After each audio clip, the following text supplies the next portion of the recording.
what's going on, guys? So I just want to get one thing out of the way before we start this video. My voice probably sounds a bit funny. I've been battling a cold the past week or so, and that's probably why this video is going to be a bit shorter. And there's not a whole lot of information on today's topic, so if you guys do follow the Saab community, or just kind of follow posts on Facebook groups or forums or other stuff, you definitely have seen this before, because this is one of the craziest Saab builds ever in my mind, and it's just so amazing that this group was able to do what they did. So basically what this build is it's a Saab 9.3 Combi with a Dodge Viper engine in it.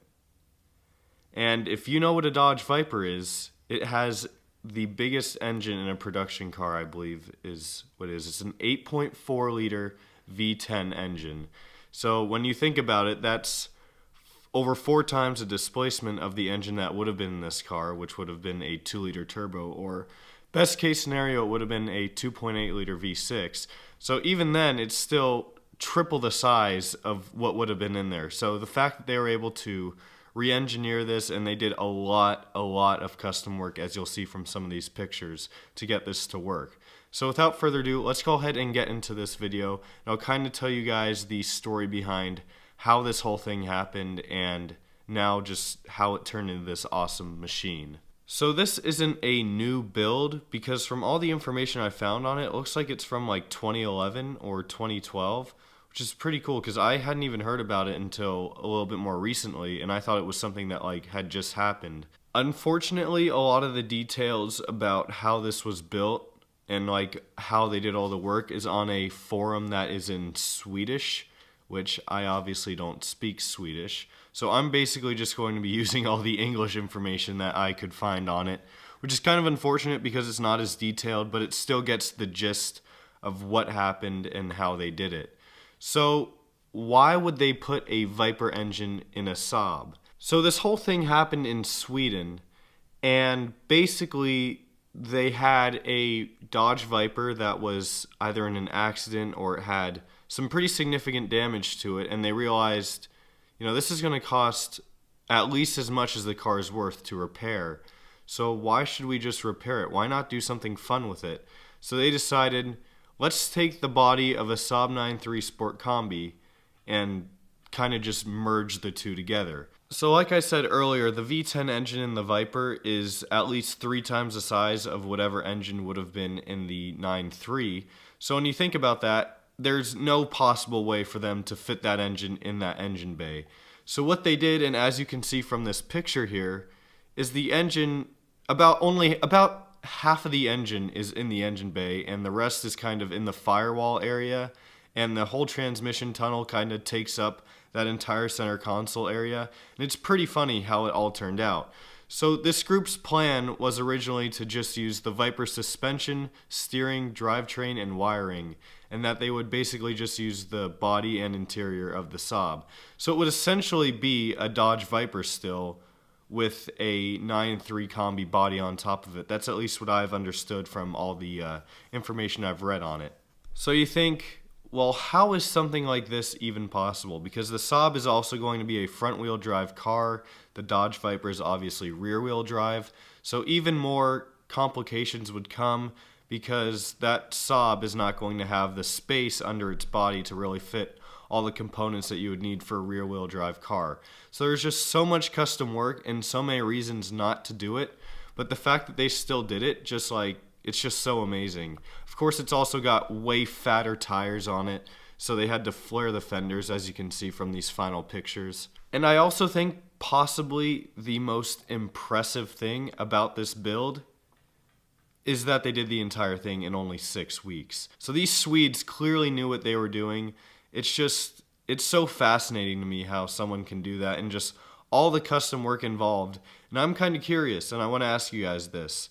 If they were to sell this, how much do you think something like this would be worth? This is literally something I just thought of right now. I'm not entirely sure what I would put a price tag on for something like this, but I don't know, maybe 25, 30 grand. I have no idea what the mileage is. Obviously it's in good condition, but that's a whole lot of custom work, a whole lot of stuff that can go wrong, so you really don't know. Now there's a pretty cool video I want to play for you guys right now, and this was, I think, kind of like right when they were starting the process. It's just a video of a Dodge Viper with literally nothing on it. Unfortunately, I could not find any video of them doing that with the finished product, which really sucks because just imagine a Saab, just imagine this with a Saab body on it, drifting around and doing the same exact stuff. So I'm going to go ahead and play that video for you guys now.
So as I said earlier, that whole transmission tunnel had to be pushed back and kind of lifted up just because that Viper transmission and engine are just so much bigger and beefier than the Saab transmission and engine.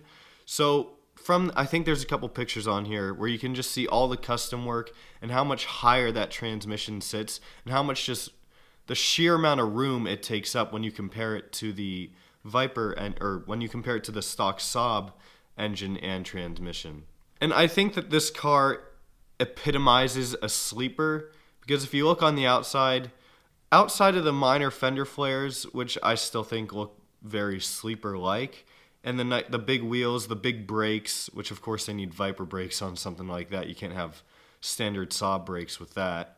The matte paint, the stickers. I mean, if you were to just paint this in like a factory Saab color and get rid of those stickers, and even with what they have right now, is still such a sleeper. I mean, really, from the outside, it looks just like a normal Saab 9.3 Combi with some coilovers and a couple stickers on it. So let me know what you think of this down below. What other crazy engine swaps have you seen in Saabs, or do you think would be really cool ideas to see in Saabs? But I think that's going to wrap up this video, guys. Not a whole lot of information on this. I apologize again, and again, I apologize for my voice as well. It sounds really weird to me. But thank you guys so much for watching. Leave a like if you enjoyed this video, and I'll see y'all next time.